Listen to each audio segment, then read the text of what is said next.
علی کے شیعہ نہیں آتے، ان کا شمار اس میں نہیں ہوگا کہ انہوں نے یہ خبر زمانے تک کیوں نہیں پہنچائی۔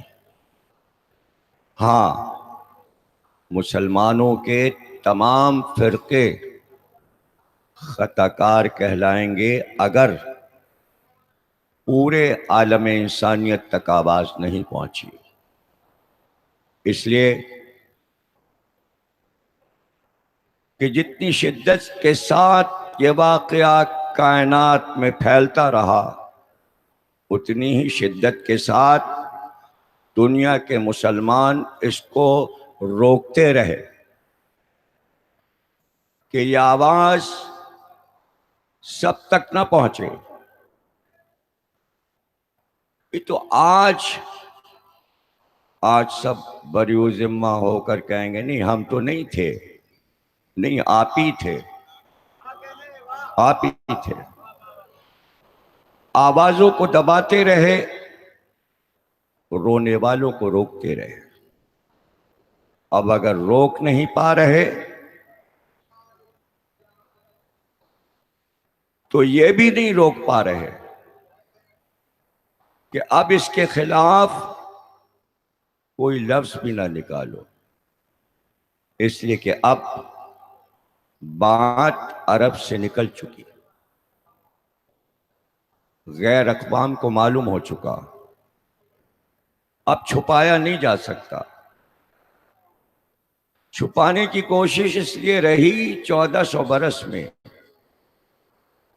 کہ اب ہم غیر اقوام کو یہ کیسے بتائیں کہ اس واقعے کے ذمہ دار مسلمان ہیں،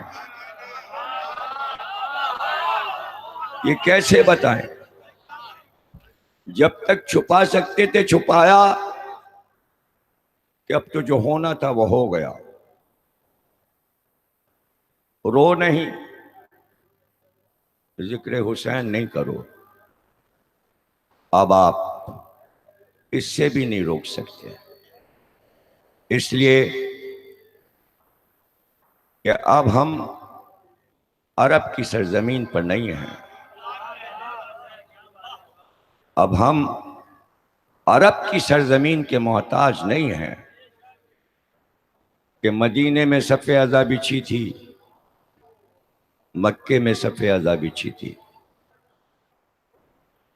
بہت پریشان کیا گیا مدینے میں کہ ان آوازوں کو روک دیا جائے، لیکن پیغام تو جب واقعہ کربلا ہوا اسی وقت عراق سے باہر نکل چکا تھا۔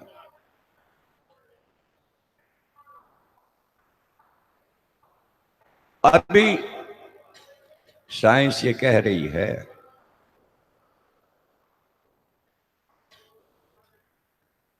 کہ ہم اس ریسرچ کو پائے تکمیل پر جلدی پہنچائیں گے کہ انسان جو کچھ بولتا ہے اس کی آواز فضا میں محفوظ رہ جاتی ہے، سائنس کہہ رہی۔ اور جب نئی نسل آتی ہے تو پرانی آوازیں اوپر جا چکی ہوتی ہیں، پھر اس کے نیچے کی آوازیں، تب تک پرانی آوازیں اور اوپر چلی جاتی ہیں۔ تو ہم خلا میں ان آوازوں کو ٹیپ کر لیں گے، اور جب سائنسداں پا جائے گا ان آوازوں کو اور ریکارڈ کر لے گا، تو اسی فضا میں آوازوں کو ریکارڈ کرتا ہوا ذخیرہ کرتا جائے گا اپنے حساس آلات کے ذریعے، کمپیوٹر کے ذریعے، لیکن اس کے لیے پہچاننا مشکل ہوگا کہ کون سی آواز کس کی ہے۔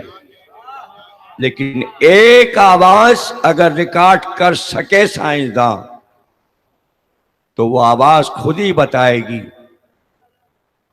کہ یہ آواز کس کی ہے.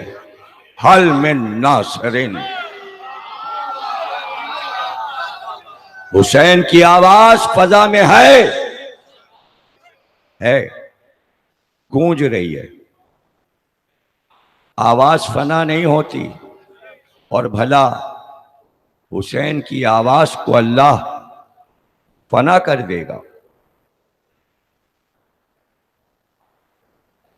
واقعے کا اندازہ، اس کی عظمتوں کا اندازہ اس سے لگائیے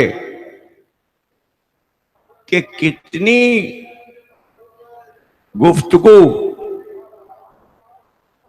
اس بات پر ہو رہی ہے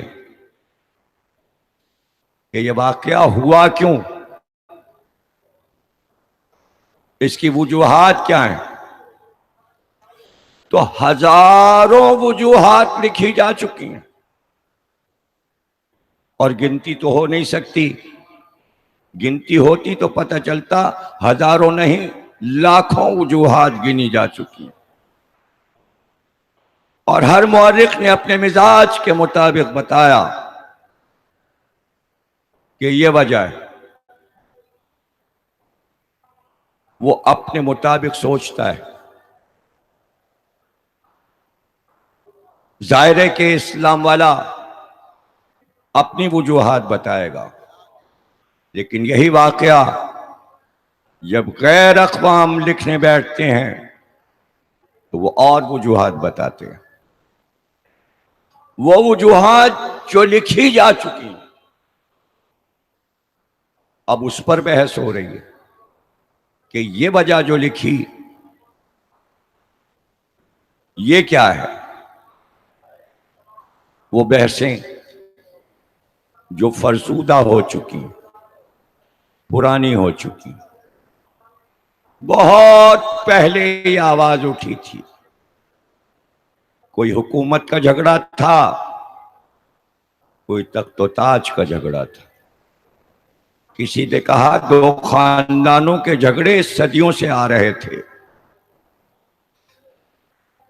جو بہت ترقی یافتہ تھا اس نے کہا یہ حق و باطل کا ٹکراؤ تھا.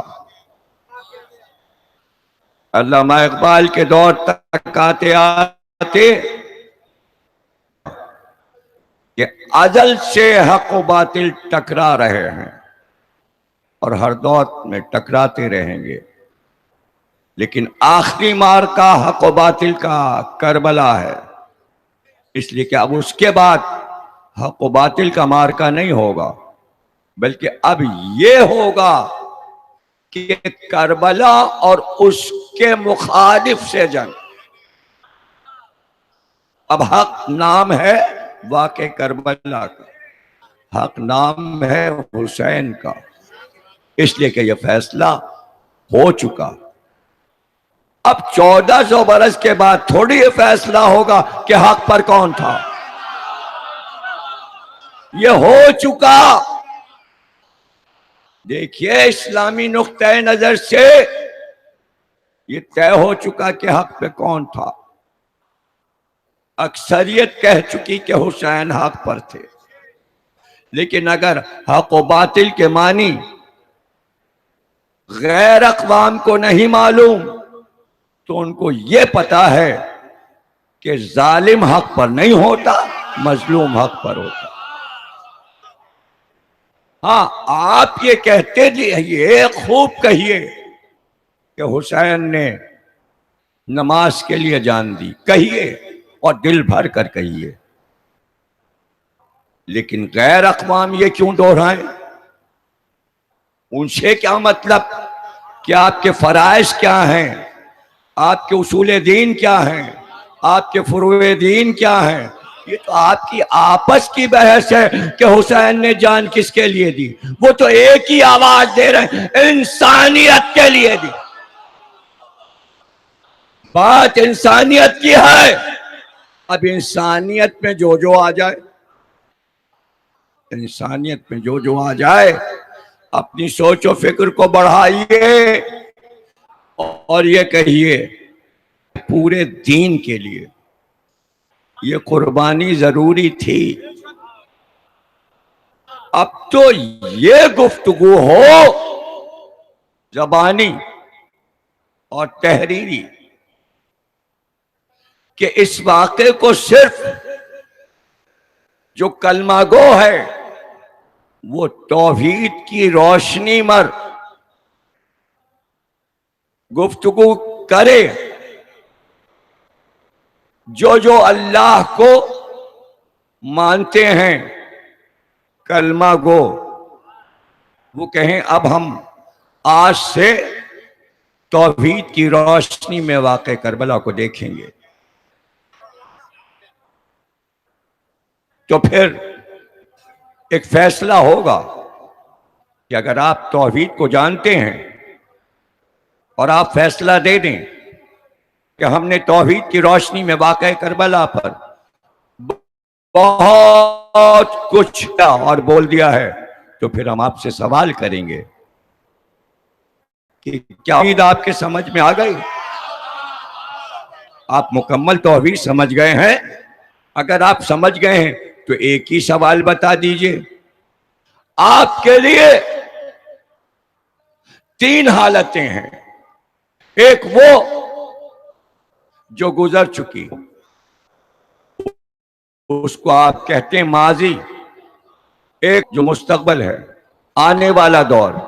ایک وہ جو حال ہے، گزر رہا ہے. تو اب میں پوچھوں، آپ نے اللہ کو سمجھ لیا؟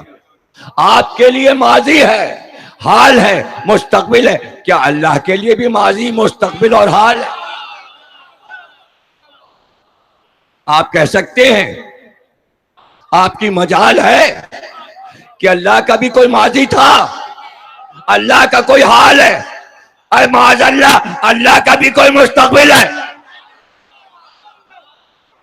کاش کہ میرا پڑھا لکھا یہ مجمع، ذہین مجمع، میرے جملوں کی قدر کر سکے. ہے کسی مسلمان کی مجال جو یہ کہے اللہ کا ماضی؟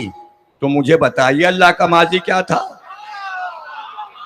جو آپ کے کائنات کا ماضی ہے، کیا وہ اللہ کا ماضی کہیں گے آپ؟ آپ کو پتہ بھی نہیں اللہ کا ماضی، کہیں بھی نہیں سکتے آپ. آپ نے کہاں دیکھا معاذ اللہ اس کا ماضی؟ تو ماضی تو اس کا ہوگا جو پیدا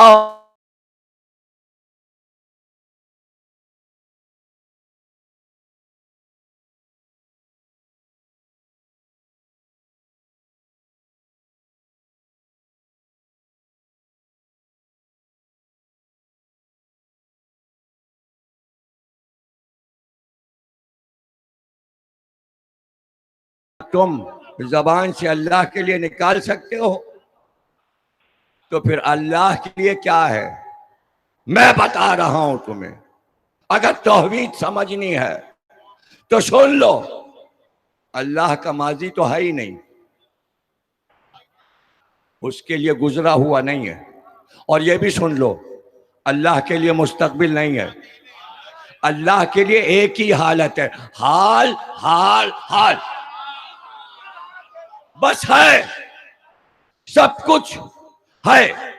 اس کے لیے تھا نہیں ہے، اس کے لیے ہوگا نہیں، ہے. جب ہے تو اللہ کے لیے اور تمہارے لیے فرق ہوگا. تمہارے لیے واقع کربلا ماضی ہے، اللہ کے لیے حال ہے.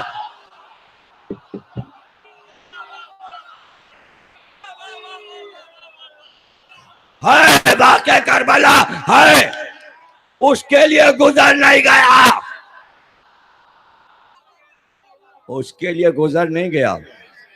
اور نہ اس کے لیے یہ کہ واقع کربلا ہوگا. وہ ہے، یعنی کربلا جاری ہے اس کی نظر میں. تم نہیں دیکھ سکتے، تم نہیں دیکھ سکتے. تمہارے لیے یہ ہے کہ کربلا آباد ہے، روضہ بن گیا. اس کے لیے میدان کربلا ہے. ثبوت چاہیے تو پھر بیانات پڑھ لو معصومین کے کہ محشر کے میدان کو اللہ کربلا بنا کر دکھا دے گا. بنانے کا لفظ تمہارے لیے ہے. کربلا محشر میں پیش کیا جائے گا. پیش نہیں کیا جائے گا، ہو رہا ہے، ختم نہیں ہوا، ہو رہا ہے. تو یہ کہنا کہ واقع کربلا کیوں ہوا، حسین کی شہادت کیوں ہوئی، سوچتے رہیے. جتنا سوچ سکیں. تو اس میں ہمارے عقیدے والے یہ بھی کہتے ہیں واقع کربلا ولایت علی کے لیے ہوا. ہاں یہ بہت اچھا خیال ہے. واقع کربلا فضیلت نبی اور علی کی محافظت کے لیے تھا. تبھی تو فضیلت حسین نے اپنے جد کی فضیلتوں اور فضائل کی حفاظت کی. فضائل سے فضائل ہیں اس لیے کہ وہ تو ماضی بنا چکے تھے نبی کی نبوت کو. حسین نے اپنے پیش کر کے اپنے آپ کو بتایا میں ہوں حسین و منی وانا من الحسین. میں ہوں اپنے وقت کا علی. فضیلتیں کہیں کھو نہیں گئیں. جو معجزات رسول کے پاس تھے وہ سب میرے پاس ہیں. جو معجزات علی کے پاس تھے وہ سب میرے پاس ہیں. جو معجزات حسن کے پاس تھے وہ سب میرے پاس ہیں. 1,24,000 انبیاء کے تبرکات میرے پاس ہیں. جس کفن کچھ ساتھ لے کے نہیں گئے تابوت سکینہ بھی ہمیں دے کے گئے. تابوت سکینہ قرآن پڑھیے. لفظ تابوت سکینہ قرآن کی آیت ہے. اس لیے ایک امام کو حیات رکھا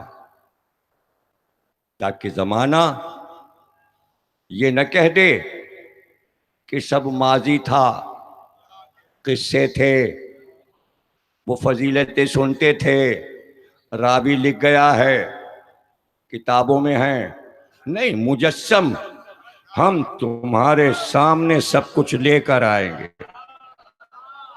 نبی کی مالک ہم ہیں اور ہر معجزہ مہدی دکھا کر بتائیں گے. یہ والا معجزہ تم اس پر بحث کرتے تھے، تم اس پر بحث کرتے تھے، تم اس پر بحث کرتے تھے.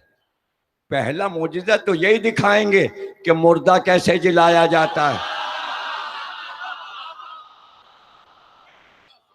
یہ دکھائیں گے، ان کو دکھائیں گے. قرآن میں ایک آیت نہیں ہے، بہت سی آیتیں. اللہ کہتا ہے کہ کیا ہم اس پر قادر نہیں ہیں کہ ہم تمہیں مار کر موت دے کر دوبارہ زندہ کر دیں. اور پھر خود ہی آیت میں اللہ دلیل دیتا ہے کہ جیسے ہم پہلی بار تمہاری خلقت کر چکے تھے، کیا دوبارہ قبروں سے ہم تمہاری خلقت نہیں کر سکتے؟ اسی طرح ہم تمہیں اٹھا دیں گے. اور آیتوں پر آیتیں پڑھتے جائیے کہ جب شور پھکے گا اس کا پورا حال قرآن میں ہے، حدیثوں میں تو ہے. ہمیں سب کچھ آیات الہی میں پڑھیے کہ اور مردے قبروں سے نکلیں گے. ارے ہم تو سو رہے تھے، یہ کس نے ہمیں جگا دیا؟ سر سے مٹی جھاڑتے ہوئے یہ کس نے ہمیں جگا دیا؟ شور کا حال پڑھیے. شور کا ذکر قرآن میں ہے، حدیثوں میں بھی ہے. انہی آیات کی تفسیر میں پیغمبر نے فرمایا کہ جب سور پھکے گا تو تمہارا کیا عالم ہوگا، جب زمین زلزلے میں آئے گی، جب پہاڑ روئی تو کیا حال ہوگا۔ آپ تو ابھی ہم سے سن رہے ہیں نا، جب نبی سنا رہے تھے تو کیا تھر تھری مجمع میں ہوگی۔ نبی سنا رہے تھے، کیا لہجہ، قیامت کا حال، قیامت آئے گی اور نبی سنا رہے ہیں۔ صحیح بخاری، صحیح مسلم، ترمذی، مستدرک حاکم، کنز العمال، اہل سنت کی ساری کتابیں۔ اصحاب نے کہا کہ اس وقت قیامت سے ہمیں پناہ کیسے ملے گی؟ تو پیغمبر نے کہا جب شور پھکے اور قیامت نظر آئے، اس وقت وہی پناہ میں ہوگا جو میری آل پر چلا کر درود پڑھے گا۔ لکھا میں تو اپیل کروں گا جو جس مکتبہ فکر سے ہے کم از کم اپنی کتابیں تو پڑھ لے، اپنی کتابوں کو غور سے پڑھ لے، دوسروں کی نہ پڑھے، کہاں ٹائم ہوگا، اور ایک دوسرے کی کتابوں پہ یقین بھی نہیں تو اپنی تو پڑھ لے، تو اسی سے پتہ چل جائے گا۔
پیغمبر کی حدیثیں اہل سنت کے ہاں زیادہ ہیں،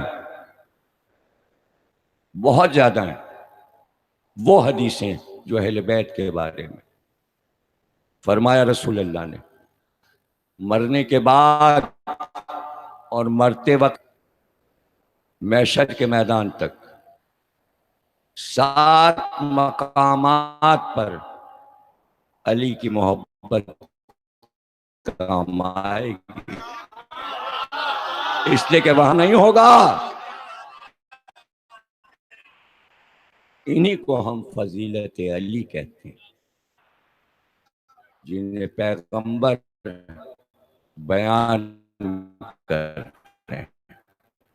ہمارے یہاں دست غیب میں پوری خطوط ہیں کہ علی کی محبت کام آئے گی، دنیا میں تو کام آتی ہی ہے۔ بھئی میں تو سمجھتا ہوں دنیا میں علی کی مدد کہاں کام آتی ہے، محبت عزت، اور کیا بتاؤں، اللہ اس قوم کو نمایاں کرتا ہے جو علی سے محبت کرتی ہے، اب اس سے زیادہ کیا نمایاں۔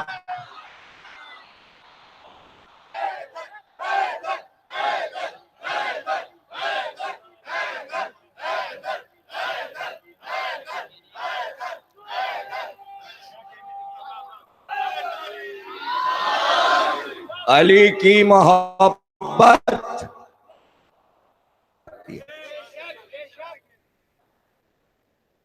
جتنی محبت کرو عزت ہی عزت. اب یہ بتاؤ کہ کہاں کہاں میں عزتوں کے ثبوت دوں؟ مجھے یہ بتا دو کہاں کہاں ثبوت دوں. بھائی پاسپورٹ پہ تو نہیں لکھا جاتا نا پاکستان میں کہ یہ کس فرقے کا ہے. آپ کو یہی لکھوانا ہے اسلام، اور نہ بھی لکھوائیں تو ہرا پاسپورٹ تو سب جگہ پہچانا جاتا ہے، چاند تارا. لیکن جانے کیسے عیسائیوں کے ملک میں داخلے کے بعد جو ایسے ماہر چہروں کو دیکھ کر ان کی گھبراہٹ اطمینان سے پتہ لگاتے ہیں یہ کون ہے، تو وہ بھی اب پہچاننے لگے یہ علی والا آیا ہے یا علی کا دشمن آیا. انہیں بس خطرہ ہو گیا مسلمانوں سے، خطرہ ہو گیا، اس لیے انہیں اطمینان ہو جاتا ہے. اچھا وہ تو چھوڑیے، عیسائی ملک کی بات نہ کیجیے، میں اپنے ملک کی بات کروں. میں اپنے ملک کی بات کروں. میرا تو آنا جانا لگا ہی رہتا ہے مجلس سے پڑھنے کے سلسلے میں، جاتا رہتا ہوں. لیکن جب میں وہاں سے گزرتا ہوں جہاں پاسپورٹ پہ مہر لگنے کے بعد پھر پاسپورٹ چیک ہوتا ہے کراچی کے ایئرپورٹ پہ، اب جو بھی آفیسر بیٹھا ہو پاسپورٹ رکھا لیجیے. آپ تو محبت والے لوگ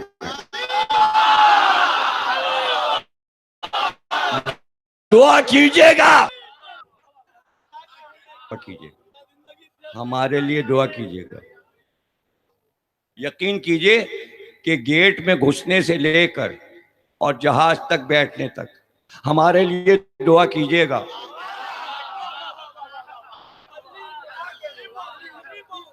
بھائی میں آپ کو کیا بتاؤں، لاہور کی بات بتاؤں. ایک بزرگ آئے،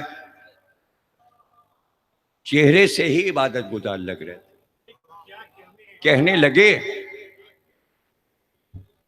ہمارے لیے دعا کر دیجیے گا، ہم بہت پریشانی میں. ہم نے کہا سرکار آپ کیسی بات کرتے ہیں، چہرے سے آپ لگ رہے ہیں عبادت گزار، سجدے کا نشان، مولا کے چاہنے والے مومن، آپ خود دعا کیجئے ہمارے لیے. کہنے نہیں آپ دعا کر دیجئے گا. میں نے کہا آپ یہ کیوں اصرار کریں؟ کہنے لگے میں مقصر ہوں نا. ایسے صاحب کو بہت کم دیکھے ہیں میں نے، تو مقصر کو بھی معلوم ہے کہ دعا قبول نہیں ہوگی.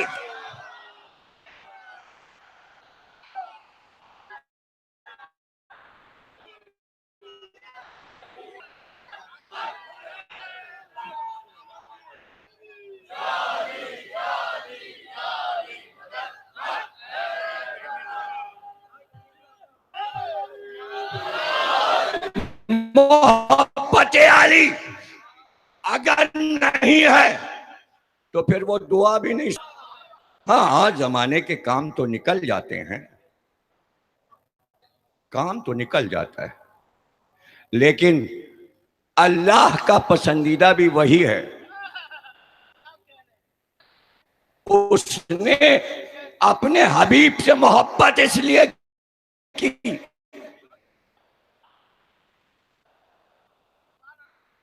مجھے تم ہے، لیکن ہم اس کو بھی چاہیں گے، تم جسے چاہو. کہہ دو کہ نبی کی محبتوں کا مرکز کون ہے؟ کون ہے؟ کتنی حدیثیں چاہیے کہ نبی کی محبت علی تھے. فاطمہ تھی، حسن اور حسین تھے۔ یہ کوئی ڈھکی چھپی بات ہے؟ یہ کوئی ڈھکی چھپی بات نہیں ہے۔ اب رہ گیا یہ علی پڑھتے ہیں، آپ کو فضل ہے،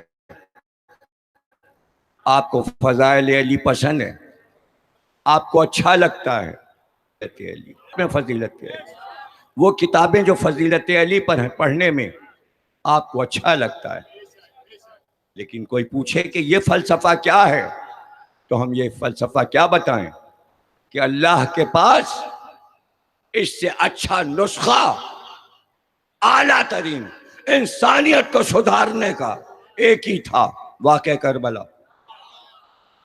ورنہ 1,24,000 انبیاء آئے تھے، انسانیت سدھر جاتی۔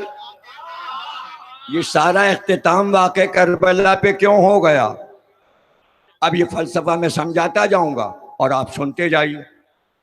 اب کوشش کیجئے گا کہ سمجھیے کہ مسئلہ کیا ہے۔ اللہ کہتا ہے میں حسن ہوں، میں حسن مجسم ہوں۔ سارا حسن وہ ہے، آپ حسن دیکھتے ہیں کائنات میں، وہ خالق ہے ان چیزوں کا جو آپ دیکھ رہے ہیں، وہ چاند ہو یا سورج یا ستارے یا فضا یا درخت یا پھول یا زمین یا آسمان یا ستارے، یہ حسن کائنات کا۔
میری جدائی پہ تم اسے دیکھ نہیں کہہ سکتا تھا، وہ عصمت مآب تھے، لیکن وہ چاہتا تھا پوری خلقت مجھ سے عشق کرے، جس کو خلق کیا ہے ہر انسان مجھ سے محبت کرے۔ اور یہ بھی چاہتا تھا میرے لیے تڑپو، میرے لیے تڑپو، مجھے پانے کے لیے تڑپو۔ انسان تیار ہی نہیں تھا رونے کے لیے، اس کو رونا ہی نہیں آتا تھا جب وہ یہی نہیں جانتا کہ اللہ سے جدائی کیا ہے، کہ اللہ سے عشق کیا ہے، تو وہ روئے گا کیوں؟ اس لیے اس نے کائنات کا مرکز واقعہ کربلا کو بنایا تاکہ رونا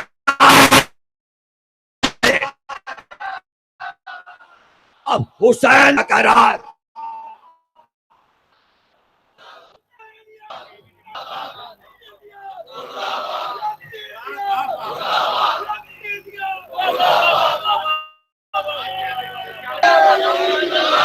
روتے کہاں تھے عرب والے؟ کہاں روتے؟ اور اب کہاں روتے ہیں؟ مردہ گاڑ کے آ جاتے ہیں، روتے کہاں ہیں؟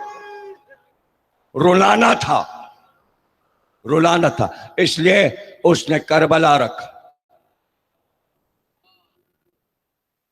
حسین اس لیے، حسین سے سیکھو رونا کیا ہے۔ بظاہر لکھا یہی جاتا ہے کہ حسین رو رہے تھے اپنے جوانوں کو، اپنے بچوں کو، مگر اس کے الہی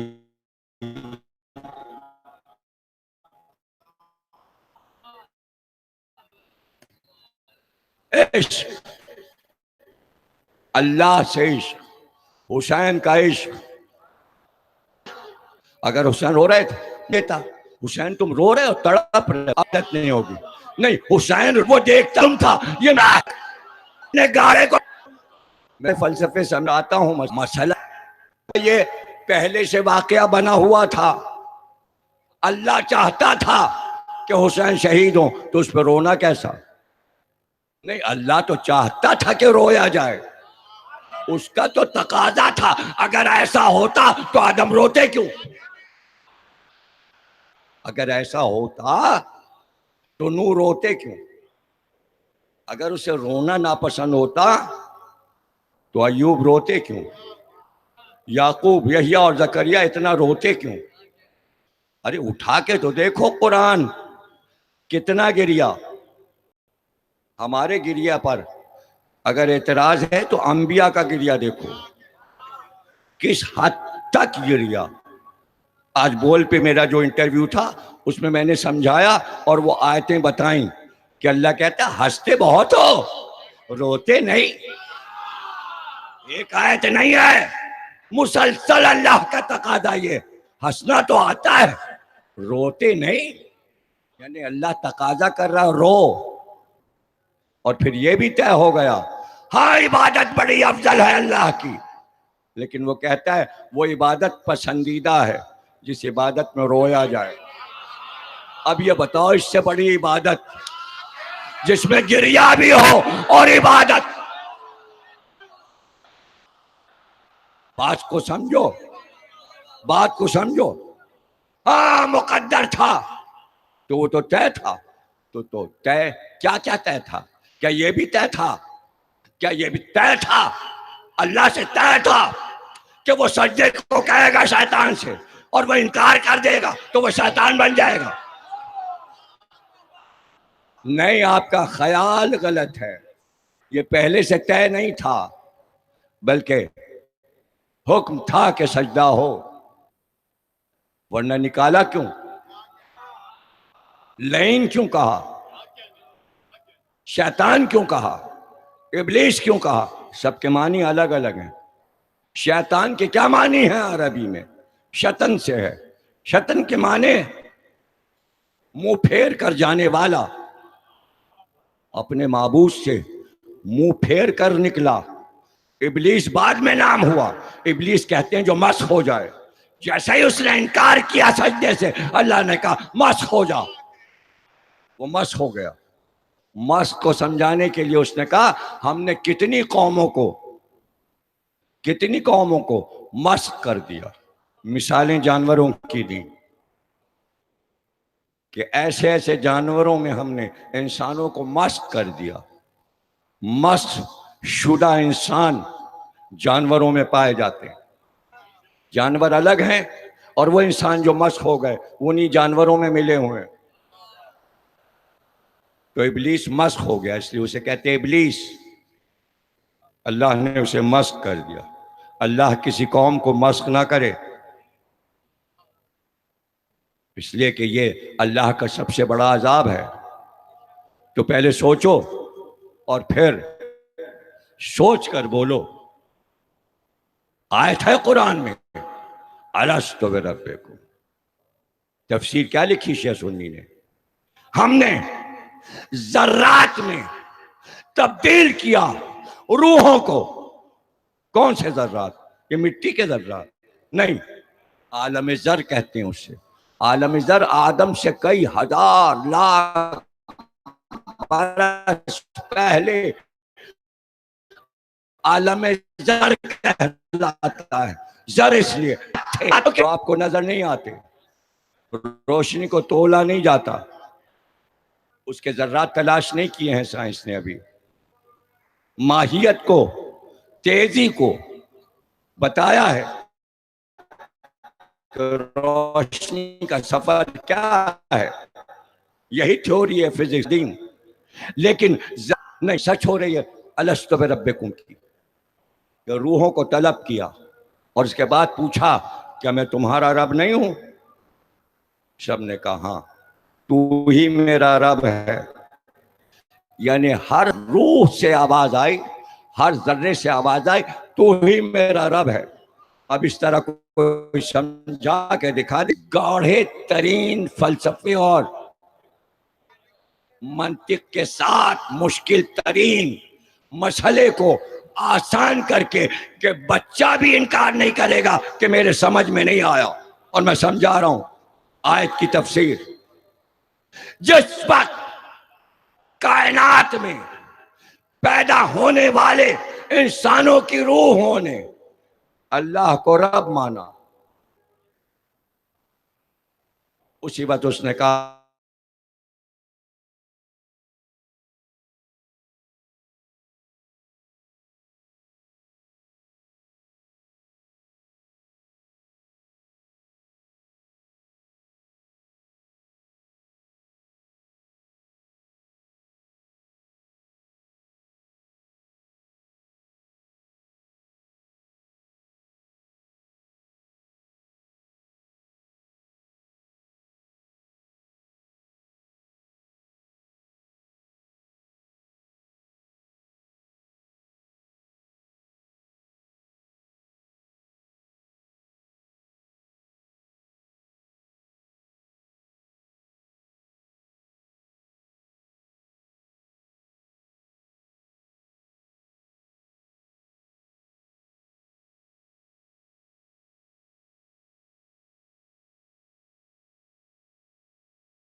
اور اس سے 3 بار کہ یہی تو میرا قاتل ہے. تم کہو گے ہر بار فضیلت علی لے آتے. ارے میرا موضوع ہے یہ. میں تو اختتام کر رہا ہوں آج. کل تو شام غریبہ ہے. میں تو اپنے موضوع کو بند کر رہا ہوں, اختتام تک پہنچا رہا ہوں. کہ یہ آپ کا قاتل ہے, مار دیں سے جان سے. کہ ٹھہرو, ابھی اس نے خطا کہاں کی, سزا کے ساتھ.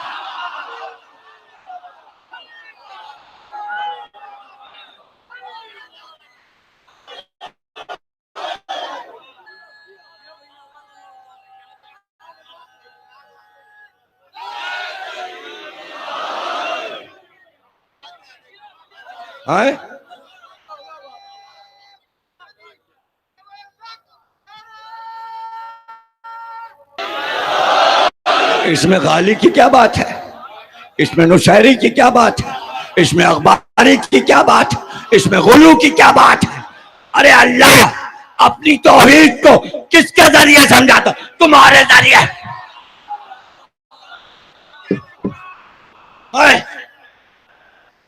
کس کے ذریعے سمجھاتا, مجھے بتاؤ. مثالوں سے تو سمجھائے گا نا.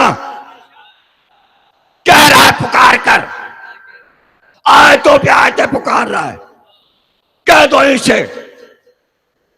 ارے جو تیار نہیں مکے کے کافر, ان سے کہا جا رہا ہے تمہیں پتہ ہے علم ہے, ہمارا اللہ رحمان ہے, ہمارا اللہ قادر ہے, ہمارا اللہ کریم ہے, ستار ہے, غفار ہے, قہار ہے.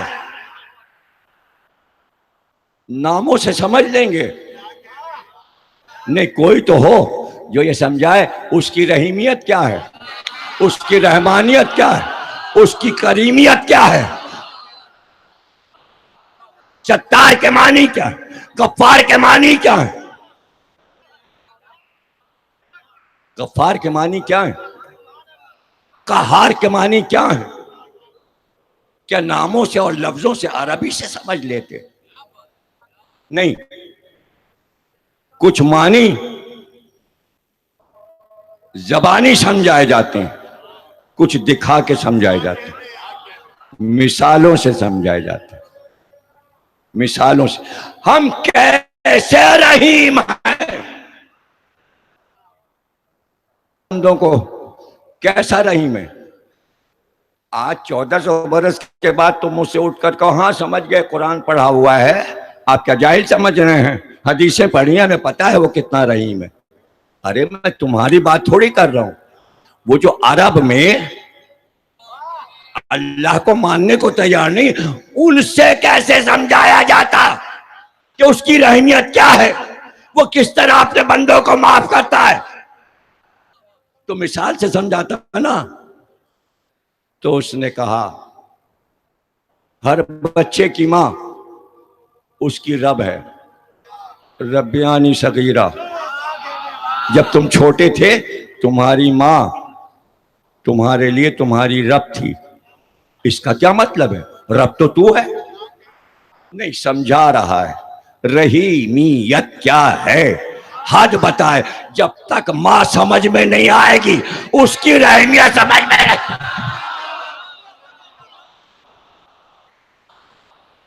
اب سمجھے, مثال میں ماں رکھی خلقت کر دیتا. کیوں کر سکتا ہے نا, قادر ہے. کیا گھبراہٹ ہے تمہیں, مثالیں دینی ہے. کیا انسانوں کو بغیر ماں باپ کے خلق نہیں کر سکتا تھا؟ مثال اس کے پاس تھی. آدم کو بنایا بغیر ماں باپ کے بنایا. تو سارے انسی کے پتلے بناتے جاتے جبریل امی, اور بنا کے رکھتے جاتے, اور اللہ جان ڈالتا جاتا, انسان پیدا ہوتے رہے. آدم کے بعد حوا کو ماں بنایا, آدم کو باپ بنایا. اب خلقت جو چلی ماں باپ سے, اور کہا ماں تمہاری. مثال تاکہ مجھے سمجھو اس لیے ماں رکھی. ماں تاکہ میری رحیمیت کو سمجھو. کیا ہے رحیمیت؟ ماں کیا ہے؟ کتنا ہی چھوٹا معصوم بچہ کیوں نہ ہو، کتنا ہی معصوم کیوں نہ ہو، معصوم کہلاتا ہے بچہ. گود میں ہے، دودھ پی رہا ہے، معصوم ہے. ہائے،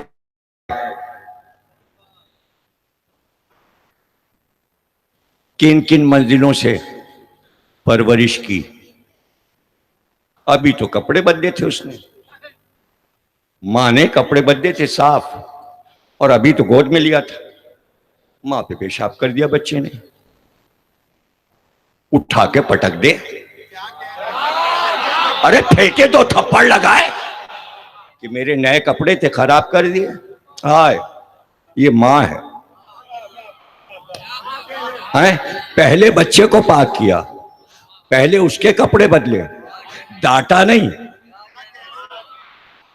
ہائے، یہ بچے کی فطرت. حالانکہ اس کی سمجھ نہیں ہے کہ میں نے کیا کیا، لیکن عجیب بات ہے، جیسے ہی ماں پہ بچہ پیشاب کرتا ہے رونے لگتا ہے. ہائے ہائے، اس کو معصوم کو پتا ہے خطا ہوئی، اور کس کی خطا کی؟ جو مجھے پال لیا ہے. ارے اگر آخر تک نہیں سمجھے تو پھر میری 10 دن کا فائدہ کیا بات سمجھانے کا؟ بچہ روتا ہے فوراً یہ حرکت کرنے کے بعد، اور سردی کتنی ہو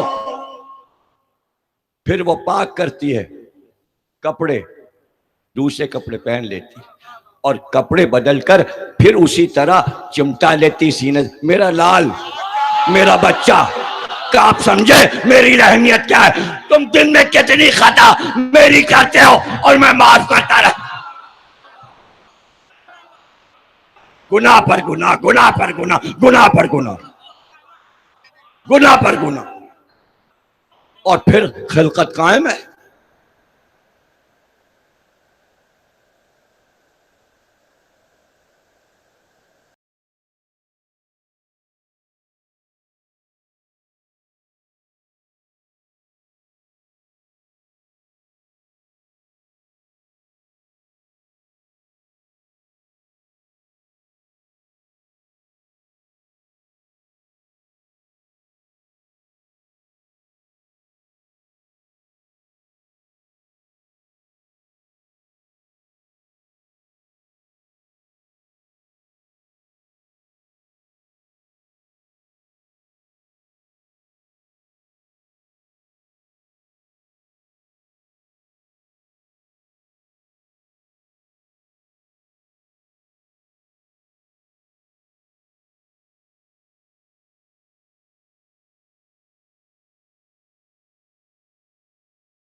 ابراہیم پکارتے رہے، اسے موت دے، اسے موت دے، اسے موت دے.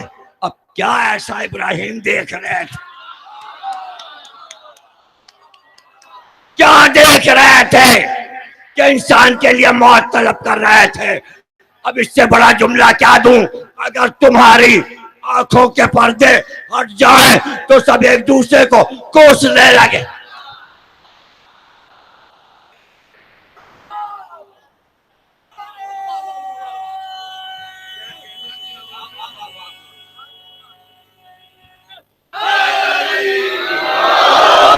ایک بار اللہ نے آواز دی، ابراہیم کیا میری مخلوق کو مار ڈالو گے؟ کا پروردگار دیکھ تو صحیح، یہ کیسے کام کر رہے تھے. یا ابراہیم تم نے تو ایک دن میں دیکھا ہے؟ ہم نے تو جب سے انہیں پیدا کیا ہے ہم دیکھ رہے ہیں. ہم تو خطاؤں پہ موت نہیں دیتے. ہم خطاؤں پہ موت نہیں دیتے. ہم تو دیکھ رہے ہیں. اسے کہتے ہیں ماں والی محبت. اسی کو رحیمیت کہتے ہیں. اسی کو رحمانیت کہتے ہیں. رحیمیت اپنے والوں کے لیے، رحمانیت کافر کے لیے بھی. موسیٰ نے پوچھا تھا فرعون کو کلمہ پڑھوا کر مسلمان کیوں نہیں کر دیتا؟ اللہ نے کہا کر سکتے ہیں موسیٰ، ہم کر سکتے ہیں، لیکن تمہاری عظمت اور فرعون کے کفر کو برابر کر دیں، اس کو لا کے تمہارے برابر بٹھا دے، کلمہ پڑھوا کر تمہارے برابر کر دیں. اب سمجھے کہ یہ بحثیں جو ہوتی ہیں اپنوں اور غیروں میں، یہ معجزہ سمجھ میں نہیں آیا، فلانی علی کی فضیلت سمجھ میں نہیں آئی، وہ فلانی آپ نے بڑھا دیا اور وہ آپ حد سے پار ہو گئے. یہ خطائیں ہو رہی ہوتی ہیں، لیکن اللہ چاہے تو سب کو ایک سطح کا کر دے تو جملہ تمہارے لیے سب کو تمہارے برابر کر دے. ارے تمہارا درجہ بڑھایا ہے کہ تم ولایت کو کیا سمجھتے ہو، تو کیا تمہارا غیر تمہاری سطح پہ آ جائے؟ نہیں، اپنی عظمت کو برقرار رکھو، اس کو اس کے حال پہ چھوڑ دو. اب رہ گیا یہ کہ اگر اتنا رحیم ہے وہ کہ خطاؤں پہ معاف کر دیتا ہے، تو پھر انبیاء کی تکذیب پر، ائمہ کی تکذیب پر لوگوں پہ عذاب کیوں آیا؟ جس نے ولایت علی کا انکار کیا تھا اس پہ پتھر کیوں سر پہ گرا؟ حارث بن نعمان فہاری پہ پتھر کیوں آ کے گر گیا؟ تو وہ بھی سن لو. اس لیے کہ اس نے خود عذاب مانگا تھا. اب اگر اس دور کے ترقی یافتہ انسان خود ہی عذاب طلب کر رہے ہیں حضرت عباس سے، تو آ جائے گا، آ جائے گا.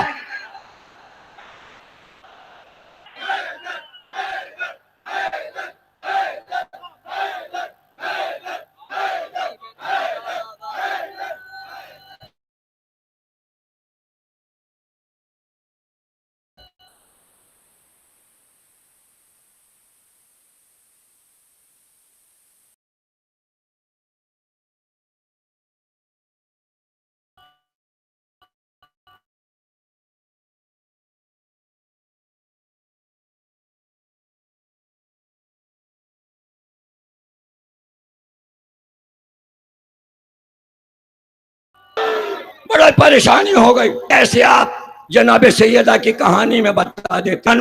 سیدہ نے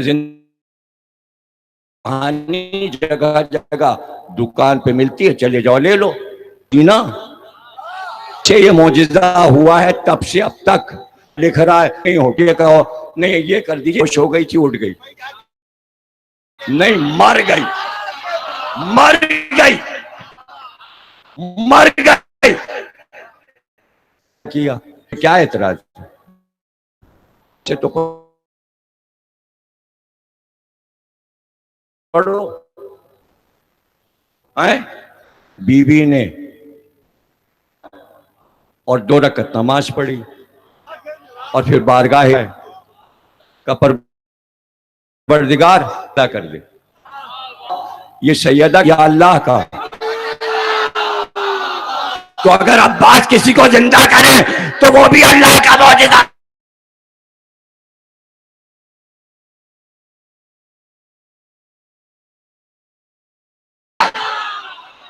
وہ توحید کیا پریشانی دیا. قرآن پڑھو کوئی دیتے ہیں. قرآن میں ہم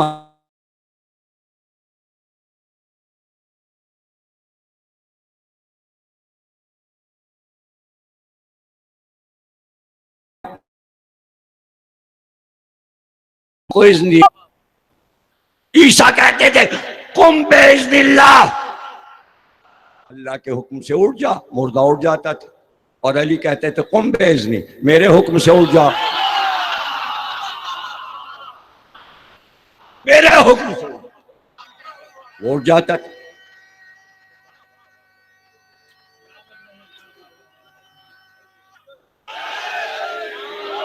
یہ نصیریت نہیں ہے، یہ نصیریت نہیں، یہ سب کا عقیدہ ہے. اہل سنت نے زیادہ لکھا، پڑھ لیجئے کتابوں. علی نے مردے جلائے، ہاں اللہ کے اذن سے. اللہ چاہتا ہے کہ اپنے ولی کو بلند کرے، اپنے نبی کو بلند کرے، اپنے وصی کو بلند کرے. تو اس میں کیا ہو گیا؟ اس کے نمائندے ہیں، اس کے ہادی ہیں. اس میں توحید کہاں جا رہی ہے؟ اس میں شرک کہاں ہو رہا ہے؟ اچھا چلیے مان لیا، مانیے نہیں، زبردستی نہیں ہے. بی بی اگر حکم دیتی، دلہن سے کہتی ہیں اٹھ جا میرے حکم سے، تو وہ اٹھ جاتی. کوئی پوچھے تو بی بی سے کہ 5000 یہودی عورتوں میں نماز کیوں پڑھی؟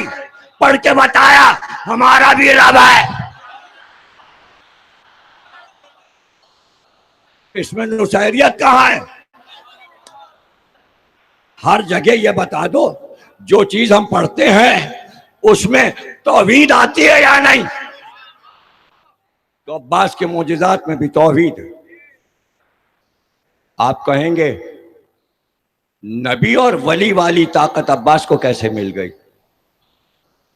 تو ہم کو بتاؤ، اور تم چپ نہ رہنا اس جملے پر. اگر چپ رہے تو شکوہ ہوگا مجھے. نبی والی کرامت عباس کو مل گئی، کیوں نہ مل جائے؟ مجھے یہ بتاؤ 1,04,000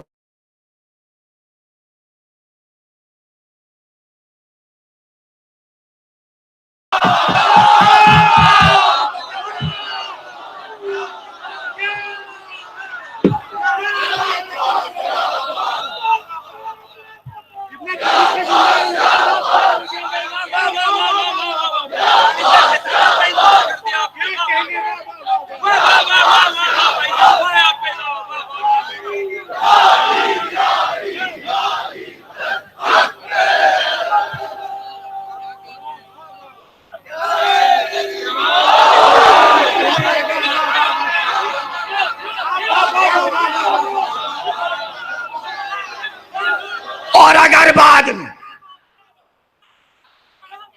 بعد میں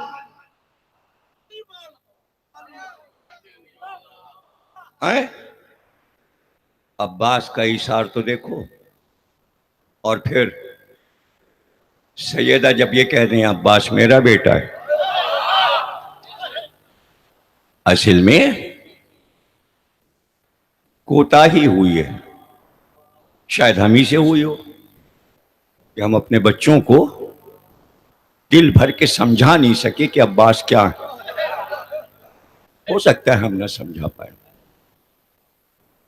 عظمت عباس تو سمجھیں، کتابیں پڑھیں تو پھر پتہ چلے گا. بڑے بڑے علماء کی کتابیں پڑھیں کہ عباس کی عظمت کیا کیا لکھے.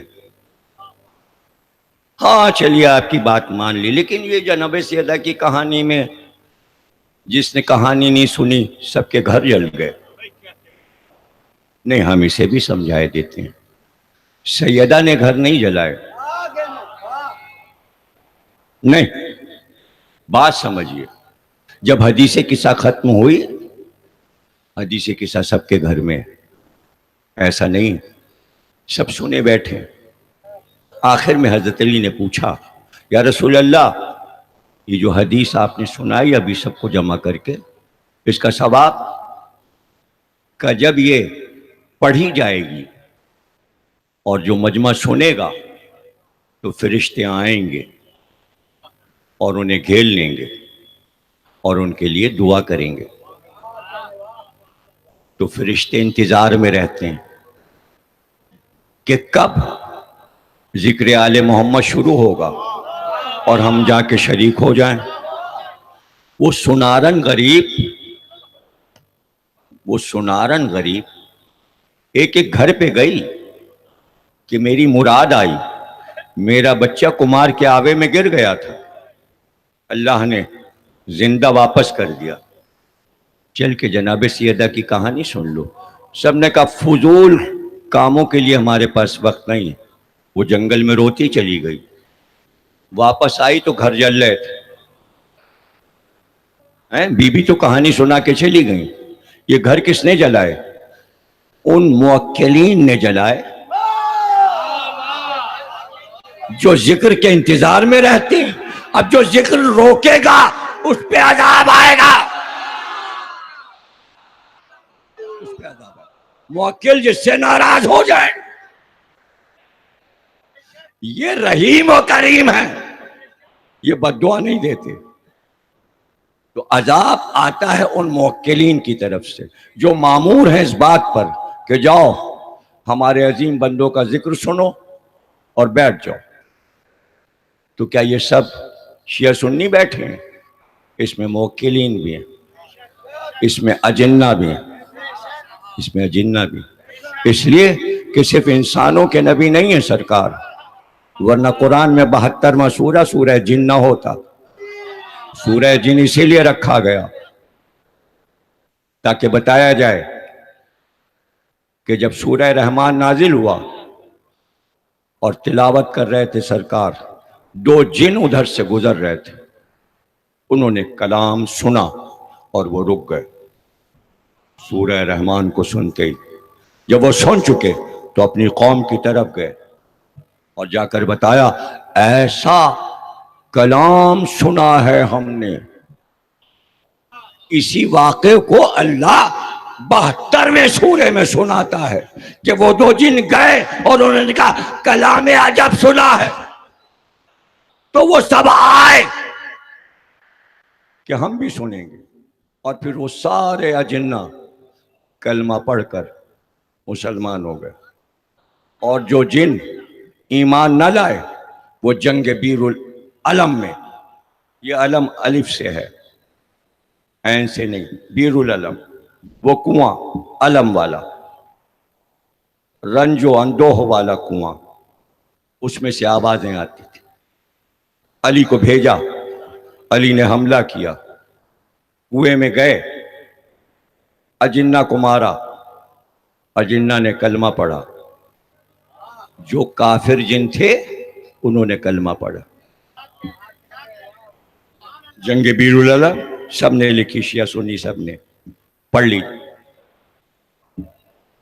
اور مسجد جن بھی ہے مکے میں ہے, جہاں ان دونوں جنوں نے کلام نبی سنا تھا, وہاں مسجد جن ہے. میں نے زیارت کی ہے اس کی مسجد کی جب حج کیا. تو سورہ جن بتا رہا ہے نبی صرف انسانوں پہ نہیں ہے, جناتوں پر بھی. علی کی جنگ جناتوں سے یہ بتا رہی علی صرف مسلمانوں کے ولی نہیں ہیں, صرف شیعوں کے امام نہیں ہیں, جنوں پر بھی امام ہے. علی کی ولایت جنوں پر بھی واجب ہے جیسے انسانوں پر واجب. تو ضروری تھا کہ جب واقعہ کربلا ہو تو ہر مخلوق اپنے امام کو پہچان کر آئے. جب سبھی جا چکے تھے پھر کیوں کہا حل من ناصر, آواز دے کر بتایا بھی دیکھو کون کون آئے گا. لکھ گیا کتابوں اور مختلوں میں کس کس نے پکارا. فرشتے آئے, آسمان سے ملائکہ اترے حل من ناصرین پر. نصرت حسین نے قبول نہ کی, زمین نے کہا لبیک, آسمانوں نے کہا لبیک, ہوا اور فضا نے کہا لبیک, ہر مخلوق پکار رہی تھی لبیک. حسین سب کی نصرت قبول کر کے روکتے جاتے تھے. حل من ناصر, وہ جو صدیوں سے سوئے تھے اصحاب کہف اٹھے, گھوڑوں پہ سوار ہوئے, حسین کے آواز پر کربلا آئے. سلام آپ پر, حسین نے سلام قبول کیا. اصحاب کہف بھی رک گئے. 1,24,000 انبیاء سب کربلا آئے ہوئے تھے, فرشتے آئے ہوئے تھے. یہ حسین کا دربار نہیں تھا, یہ 1,24,000 انبیاء کا دربار تھا۔ حسین انبیاء کا کام کر رہے تھے، اللہ کا کام کر رہے تھے۔ لکھنے والا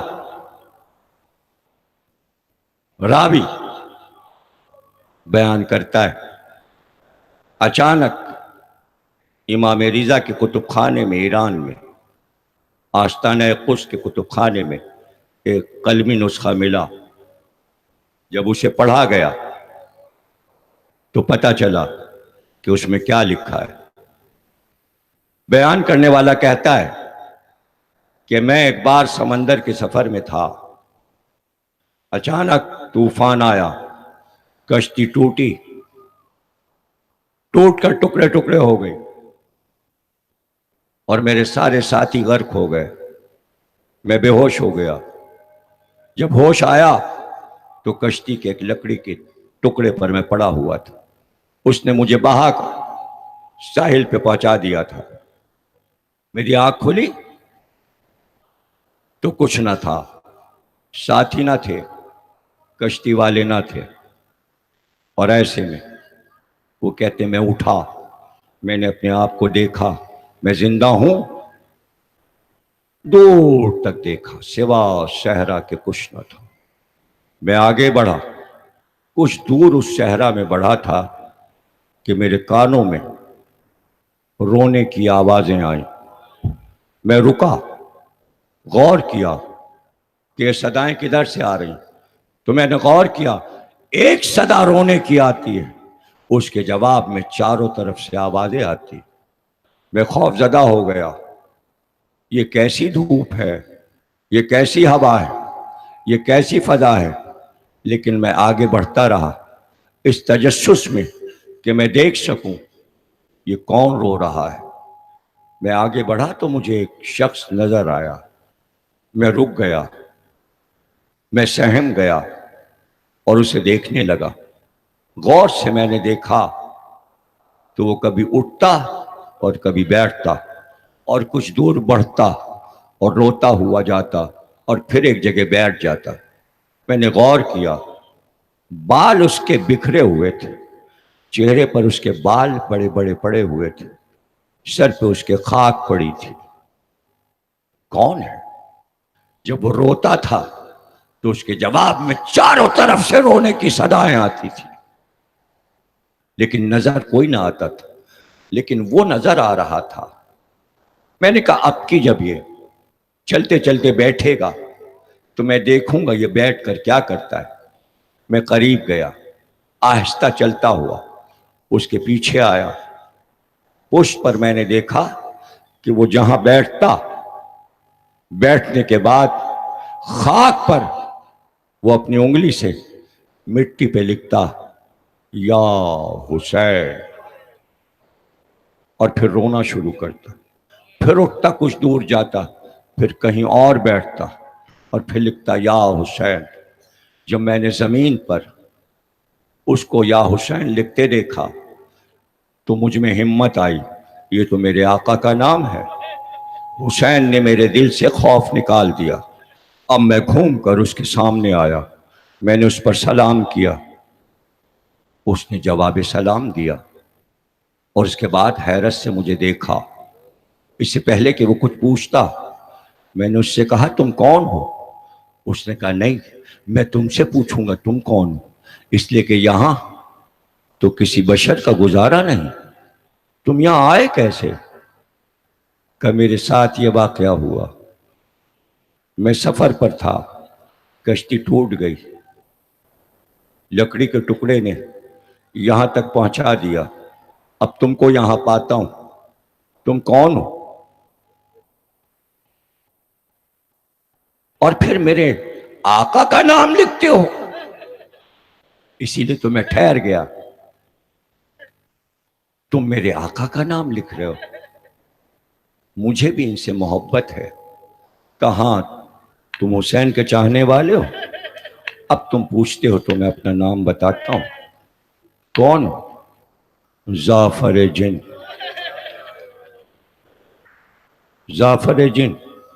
میں وہیں خاک پہ بیٹھ گیا، میں نے کہا تمہارا نام بہت سنا ہے میں نے مجلسوں میں نے بہت سنا ہے تمہارا نام، ذرا یہ تو بتاؤ جعفر، میں نے سنا ہے اور کتابوں میں پڑھا ہے کہ تم کربلا گئے تھے، تم نے مارکہ کربلا دیکھا۔ آج میں تم سے پوچھوں گا تم نے کربلا میں کیا دیکھا؟ کہ یہ میں تمہیں بتا نہیں سکتا، میں بیان نہیں کر سکتا۔ یہ کہتے ہیں میں رونے لگا اور میں نے کہا تمہیں دندان مبارک کی قسم، تمہیں علی کے دوپارہ سر کی قسم، تمہیں حسن کے جگر کے 72 ٹکڑوں کی قسم، تمہیں زہرا کے پہلو شکستہ کی قسم، تمہیں سر حسین کی قسم، مجھے بتاؤ تم کربلا میں کب پہنچے؟ تم نے کربلا میں کیا دیکھا؟ کہ اتنی قسمیں دے دیں؟ اچھا میں بتاتا ہوں، سنو اور جگر کو تھام کر سنو۔ وہ میرے جشن کا دن تھا، میں اپنے دربار میں بیٹھا تھا، سر پر میرے تاج تھا، دربار میں سارے میرے قوم کے اجنہ حاضر تھے کہ اچانک 2 جن روتے ہوئے میرے دربار میں داخل ہوئے اور آتے ہی انہوں نے کہا کہ بادشاہ جس کے صدقے میں تجھ کو یہ تخت و تاج ملا ہے، تجھے پتہ ہے ان کے بیٹے سے صبح سے اب تک 72 لڑائیاں ہوئی ہیں، وہ بہت زخمی ہیں، ہم عراق سے آ رہے ہیں، زہرا کا لال بہت زخمی ہے، تجھے پتہ ہے رسول کا باغ لٹ گیا، زہرا کا چمن تاراج ہو گیا، ہم لوگ عراق سے آ رہے ہیں، بس یہ سننا تھا کہ میں نے تاج سر سے پھینکا، میں نے کہا یہ فرش اٹھاؤ، یہ تخت ہٹاؤ، میں نے ان سے کہا تم آگے چلو، میں آگے چلا، لشکر میرا پیچھے پیچھے، میں بھی چلا، وہ آگے چلے۔ ایک بار دریائے فرات آیا، دریائے فرات کو ہم نے فضا میں پار کیا، لیکن ہماری عادت تھی کہ جب ہم کہیں سفر پر جاتے تو ہم نجف میں رکا کرتے تھے اور علی کی قبر پر سلام کیا کرتے تھے، ہمیں جواب سلام ملتا تھا۔ ہم پہلے نجف کی طرف گئے، ہم نے اپنے مولا پہ سلام کیا لیکن جواب سلام نہ آیا، میں سمجھ گیا علی بھی آج وہی ہیں جہاں کی خبر یہ جنات لائے ہیں۔ جب میں فرات کو پار کر کے اپنے لشکر کو لے کر اس پار اترا تو میں نے دیکھا دریا کے کنارے ایک جوان کا لاشا پڑا تھا، لیکن اس کے دونوں ہاتھ کٹے ہوئے تھے، اس کے دونوں ہاتھ کٹے تھے، اس کا سر پاش پاش تھا۔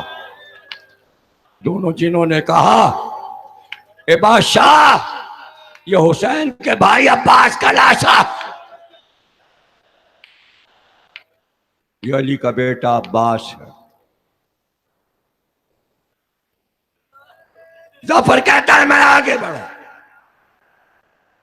لیکن میں نے دیکھا حسین بہت دور تھے، چاروں طرف انبیاء تھے، انبیاء اولو العزم سارے موجود تھے، میں نے دیکھا میری قوم کے سارے اجنہ موجود تھے، سارے قبائل تھے، اور میں اپنے آپ کو یہ کہتا تھا کہ مجھ سے کوتاہی ہوئی، میں کیوں نہ پہنچ سکا، مجھے کیوں دیر ہوئی، میں اپنے آپ سے باتیں کرتا تھا۔ چاروں طرف میں نے دیکھا وہ میدان فرشتوں سے بھرا ہوا تھا، میں نے وہیں سے حسین پر سلام کیا، حسین نے فوراً جواب سلام دیا اور اس کے بعد کہا جعفر علی اکبر آنکھوں کی بینائی لے گئے، لیکن اس عالم میں بھی ہم اپنے دوستوں کو پہچانتے ہیں، آ جا جعفر آ، کہ وہ ہستیاں ہیں جنہیں ہٹا کر آ نہیں سکتا۔ جنہیں ہٹا کر آ نہیں سکتا، تو حسین نے کہا یہ میرا عاشق ہے، راستہ دو، اسے میرے پاس آنے دو۔ لوگ ادھر ادھر ہوئے، فرشتے ہٹے، راستہ بنا، میں حسین کے قریب آیا۔ اب جو میں قریب پہنچا تو میں نے یہ عالم دیکھا کہ جیسے ابھی ابھی حسین تھک کر اپنے گھوڑے کی پشت پر اس طرح بیٹھے تھے کہ جیسے کوئی بادشاہ اپنے تخت پر بیٹھا ہوتا ہے اور تلوار کے ہاتھ پر قبضہ تھا۔ میں شان دیکھتا رہ گیا حسین کی، لیکن جب قریب پہنچا تو نظر آیا وہ منظر جو حیران کن تھا۔ میں نے دیکھا کہ حسین کا گھوڑا بار بار زمین پر گردن کو جھکاتا تھا، اور سامنے میں نے دیکھا رسول خدا کھڑے ہیں، ان کے ہاتھ میں ایک شیشہ ہے۔ حسین کے جب کوئی تیر آ کے لگتا ہے، جب لہو بہتا ہے، تو رسول اللہ وہ خون زمین پہ نہیں گرنے دیتے، اپنے شیشے میں رکھ لیتے ہیں۔ پھر میں نے دیکھا گھوڑے کی ایک طرف حمزہ تھے، ایک جانب جعفر طیار تھے، اور بالکل حسین سے قریب میرے آقا علی مرتضیٰ کھڑے تھے، لیکن حسین کا ایک بازو پکڑے ہوئے حسن مجتبیٰ کھڑے تھے، اور بار بار حسن امام حسین کے بازو کو دبا رہے تھے۔ تو بے اختیار میں نے کہا کیا بازو میں زیادہ تکلیف ہے؟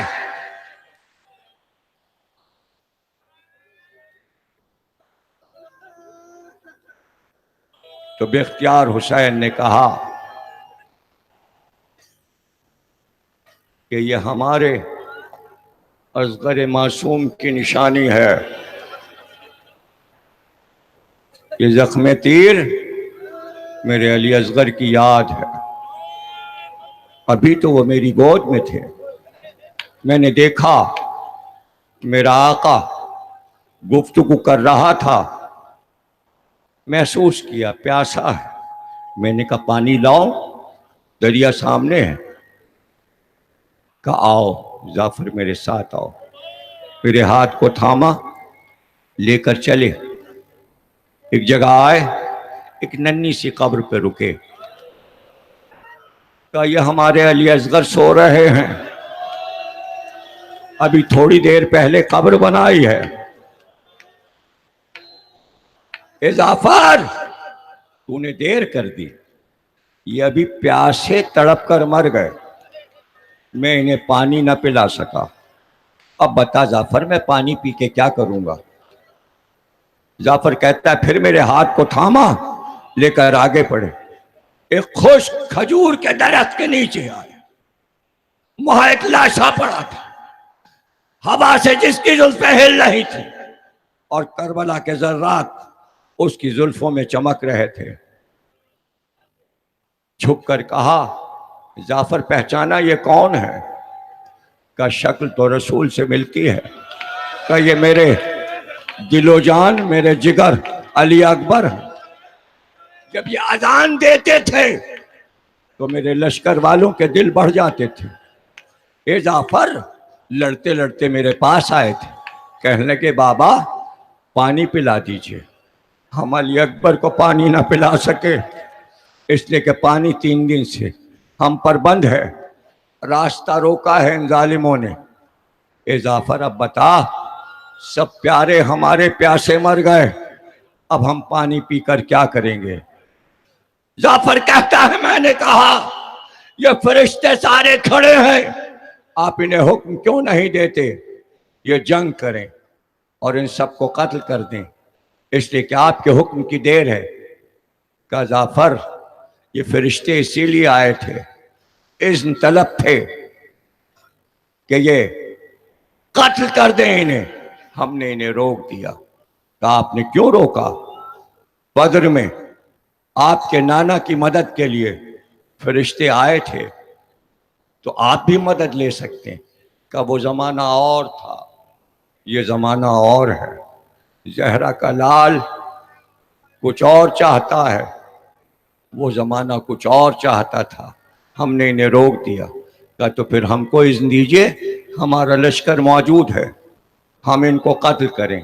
کہا نانا جعفر، نانا سن رہے ہیں، بابا کھڑے ہیں، یہ انبیاء کھڑے ہیں، فرشتے کھڑے ہیں، ہمارا معبود سن رہا ہے، ایسی بات نہ کرو، یہ نانا کی امت ہے، بھلا تم انہیں قتل کرو گے، یہ تمہیں دیکھ نہ سکیں گے، تم انہیں دیکھو گے، ہم دھوکے سے انہیں مارنا نہیں چاہتے، اس لیے کیا ضرورت ہے کہ ہم تمہیں جنگ کی اجازت دیں؟ اور کیا تم چاہتے ہو یہ دیکھنا کہ حسین کی شجاعت کیا ہے؟ جعفر کہتا ہے یہ کہہ کر حسین نے ذوالفقار کو کھینچا اور لشکر پہ حملہ کیا۔ ہم نے ایسا حملہ نہیں دیکھا، ہم نے کسی کو پیاس میں ایسے لڑتے ہوئے نہیں دیکھا کہ حسین یہ کہتے جاتے تھے جس کے جوان بھائی کو مارا اس کی جنگ دیکھو، جس کے جوان بیٹے کو مار ڈالا اب اس کی لڑائی دیکھو۔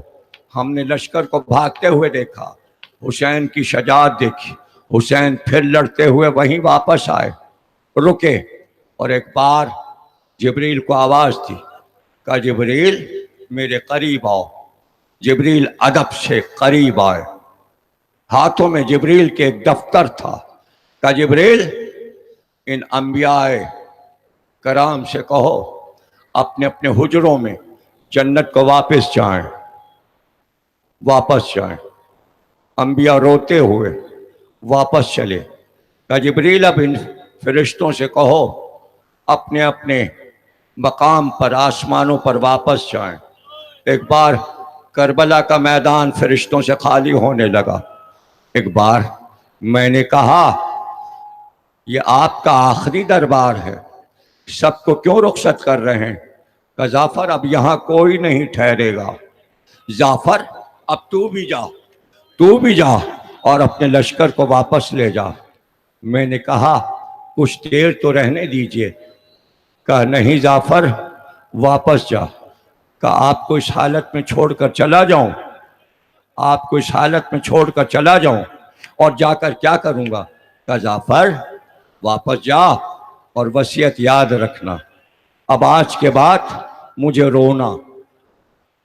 رونا اور جب ٹھنڈا پانی پینا تو یہ پیغام پہنچانا، ہائے حسین کی پیاس، اور جب رونا تو ماتم کرنا، ہائے مظلوم حسین، ہائے بے کس حسین، جس کا 32 سال کا بھائی مارا گیا، جس کا جوان لال مارا گیا، جس کا ششماہا مارا گیا۔ تو میں رونے لگا، میں نے کہا مجھے یہیں رہنے دیجئے، میں واپس نہیں جاؤں گا۔ تو ایک بار ایسا جملہ کہا کہ اب اگر رکتا تو بے ادب ہو جاتا۔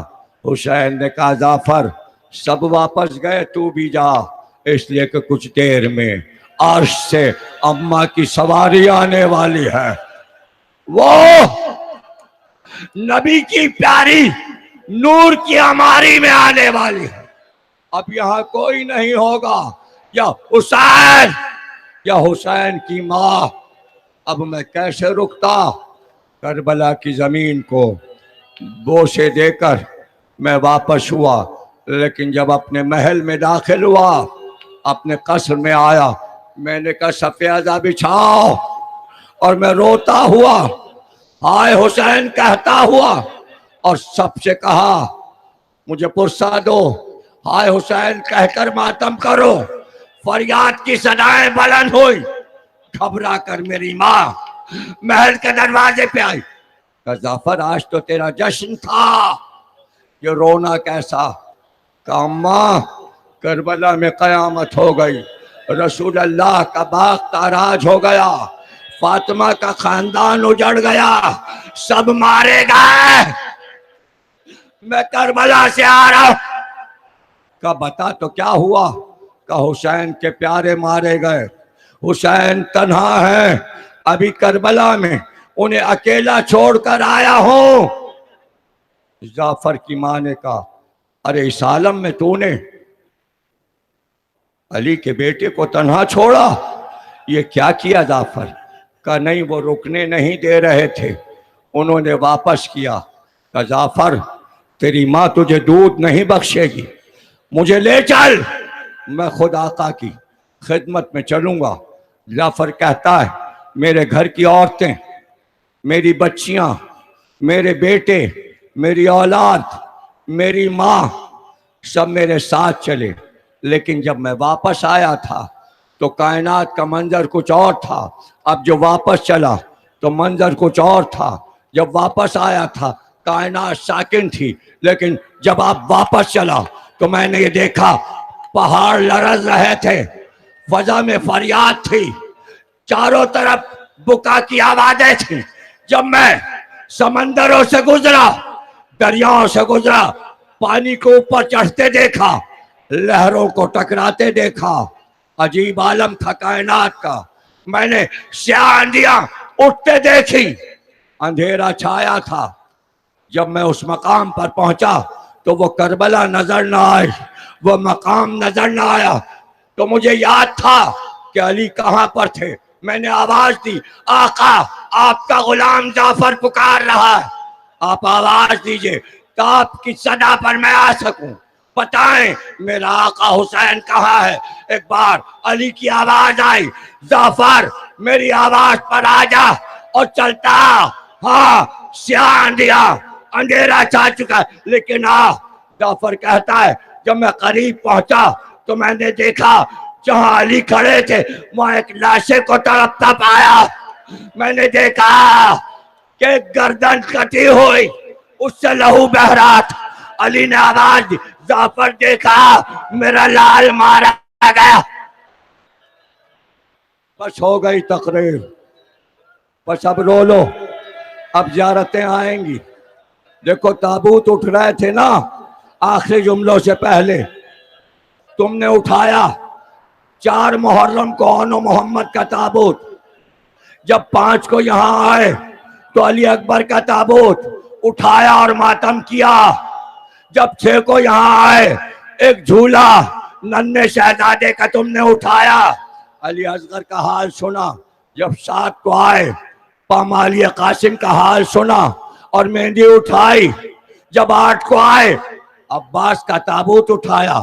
آج شب عاشور ہے، ابھی دیکھو گے جھولا بھی آئے گا، اون و محمد کے تابوت بھی آئیں گے، علی اکبر کا تابوت بھی آئے گا، قاسم کی مہندی بھی آئے گی، اور اس کے ساتھ ساتھ اب حسین کا تابوت آئے گا، اب حسین کا ذوالجناح آئے گا۔ ارے وہ ذوالجناح جو حسین کے لاشے کے قریب کسی کو آنے نہیں دیتا تھا، جو حسین کا طواف کر رہا تھا، جس نے اپنی پیشانی کو حسین کے لہو سے لال کیا تھا، اسے وصیت یاد تھی۔ حسین نے کہا تھا جب میرا سر جدا ہو اور نیزے پہ بلند ہو تو میرے لہو سے اپنی پیشانی کو بھر کر خیام کی طرف جانا، اور میری بہن زینب کو بتا دینا سر حسین کٹ گیا، سید سجاد کو بتانا گھوڑے کو وصیت یاد آئے، اور گھوڑا اپنی پیشانی کو لہو سے رنگین کیے خیمے گاہ کی طرف بڑھا۔ جاتے ہی آواز جیسے ہی ذوالجناح آیا، سب سے پہلے سکینہ آ کے سموں سے لپٹ گئی، بیبیاں خیموں سے نکل آئی، ذوالجناح سے لپٹ گئی، ہر ایک یہی پوچھتا تھا اپنے سوار کو کیا کیا، حسین کہاں ہے۔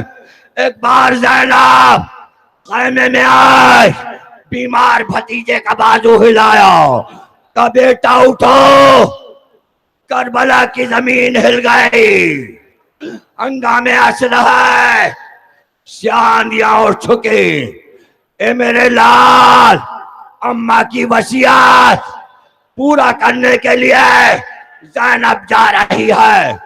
کیا تھی ماں کی وصیت جو زینب ماں کی وصیت پوری کرنے اب چلی ہے خیمہ گاہ سے؟ چھوٹی سی تھی، دیکھا ماں روتی جاتی ہے، ایک کرتا سیتی جاتی، اماں کس کا کرتا ہے؟ یہ میرے لال حسین کا کرتا ہے۔ اے زینب، حسین جب رخصت آخر کے لیے کربلا میں آئے یہی کرتا مانگے گا تو سمجھ جانا جب یہ کرتا پہن لے سمجھ جانا اب حسین واپس نہیں آئے گا. بیٹھ جا زینب, اب سن لے میری وصیت. جب کربلا میں ایک ایک لاش گرے گی تو میرا حسین جب ہر لاش پہ پہنچے گا تو ہر لاش کو اٹھائے گا, پہلے ہاتھوں پہ بلند کرے گا اور کہے گا پروردگار حسین کی اس قربانی کو قبول فرما. حسین بارگاہ الہی میں, اب تقریر شروع سے یاد ہے عشق الہی کیا ہے, محبت اللہ کیا ہے. کیا نصیری اللہ کو مصائب میں بھی یاد کرتا ہے؟ نصیری مصائب نہیں پڑھتا, وہ صرف علی کو خدا کہتا ہے. سب سے بڑی پہچان جو نصیری نہیں ہے وہ حسین کو روئے گا. ہمارا رونا اس بات کی دلیل ہے کہ ہم علی کو خدا نہیں مانتے, ہم حسین کو رو رہے ہیں, علی کے بیٹے کو رو رہے ہیں. اب ہم کو نصیری نہ کہنا, خدا کے لیے ہماری عظمت کو گھٹاؤ نہ. ہم حسین کے رونے والے ہیں, ہم اللہ کو ایک ماننے والے ہیں. سیدہ کہتی ہیں زینب ہر لاش کو حسین بارگاہ الہی میں پیش کرے گا, لیکن حسین کا لاشا, حسین میری قربانی ہے, زہرا کی قربانی بارگاہ الہی میں اللہ کے دربار میں کون پیش کرے گا؟ اے زینب ماں کی طرف سے یہ کام تمہیں کرنا ہے. ایک بار زینب چلی, مقتل میں شور ہوا, علی کی بیٹی آ رہی, فاطمہ کی بیٹی آ رہی. زینب بڑھتی گئی, لاشے کے قریب پہنچی, دیکھا گردن سے لہو بہہ رہا تھا, سر کٹا ہوا نیزے پہ بلند تھا. عجیب منظر بہن نے دیکھا. اللہ کسی بہن کو بھائی کا یہ منظر نہ دکھائے. زینب آگے بڑھی, انت اخی, کیا تو میرا بھائی ہے؟ کٹی ہوئی گردن سے آواز آئی, میں ہی تیرا بھائی ہوں. ایک بار زینب دونوں گھٹنوں کے بل زمین پہ بیٹھی, ہو گئی تقریر. آ رہا ہے تابوت, ماتم کرنا, لاچار حسینہ, ابھی ذل رضا پڑھیں گے, خوب گریہ کرنا. آخری رات ہے عشرے کی, قیامت کی رات ہے. فاطمہ ننگے سر تمہارے ساتھ ہیں, بیویاں ماتم کریں گی, شہدانیاں روئیں گی, بچے روئیں, جوان روئیں, بزرگ روئیں. بولو تمہیں مصائب ختم کرو, ماتم کرو, آواز منہ سے بولو, یا حسین یا حسین یا حسین یا حسین یا حسین یا حسین. زینب لاشے حسین اٹھا, تقبل منا. یا حسین یا حسین یا حسین یا حسین یا حسین یا حسین یا حسین یا حسین یا حسین یا حسین یا حسین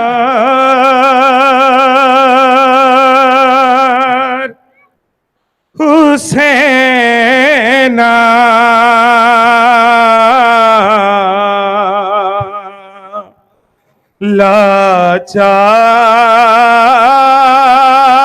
لاچار حسین بے کسوں کے قافلہ سالار حسین. یا حسین یا حسین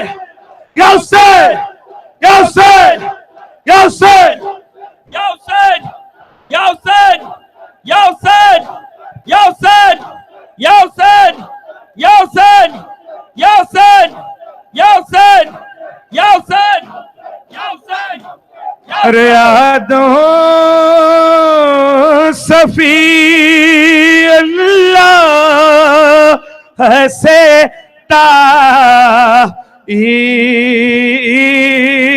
سگے دوران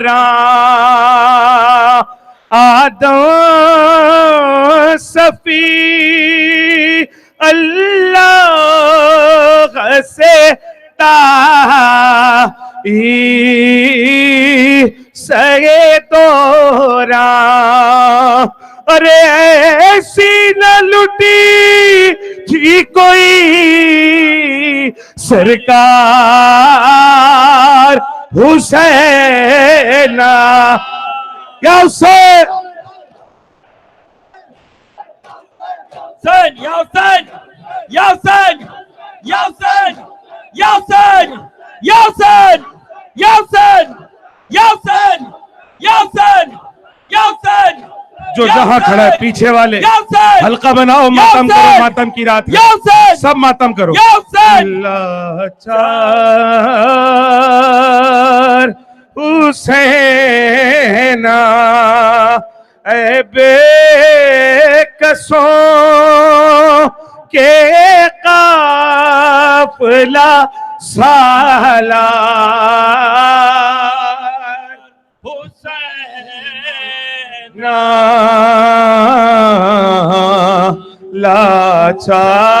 لاچار حسین یہیں سے موڑ لو زیارت کو آگے مزید مت جاؤ یہیں سے موڑو لاچار حسین یہیں سے تابوت موڑ لو لاچار حسین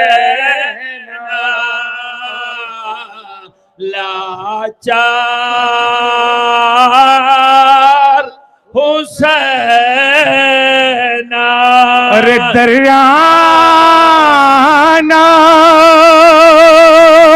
ادوبے ادبانا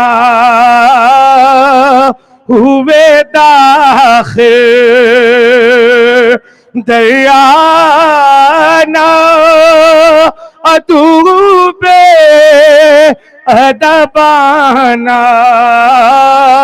ہوئے داخل گھر فاطمہ کا ہو گیا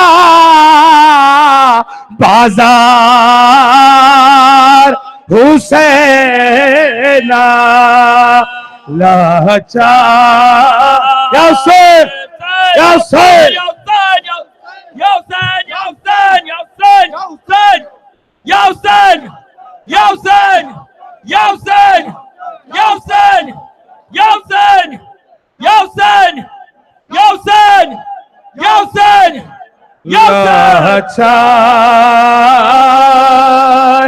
حسین لاچار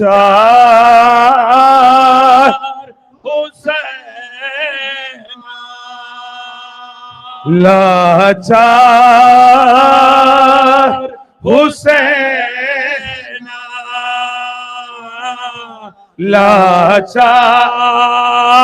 لاچار حسین میں مصائب پڑھ رہا ہوں سن کے ماتم کرنا لاچار حسین ارے ماں بیٹھنے دیتی تھی نہ جس جسم پہ مکھی ارے اس جسم پہ تیروں کی بوچھا حسین یا حسین یا حسین Ya Hussein, Ya Hussein, Ya Hussein, Ya Hussein, Ya Hussein, Ya Hussein, Ya Hussein, Ya Hussein, Ya Hussein, Ya Hussein, Ya Hussein, Ya Hussein, Ya Hussein, Ya Hussein, Ya Hussein, Ya Hussein, Ya Hussein, Ya Hussein. اے غریب الوطن الوداع الوداع اے غریب الوطن الوداع لوگوں دیکھو حلقے بناؤ واپس حلقے بنا لو زارتیں چلی گئی اس طرح ماتم نہیں ہوگا حلقے بناؤ اے غریب الوطن ابھی نقی بھائی حسینیہ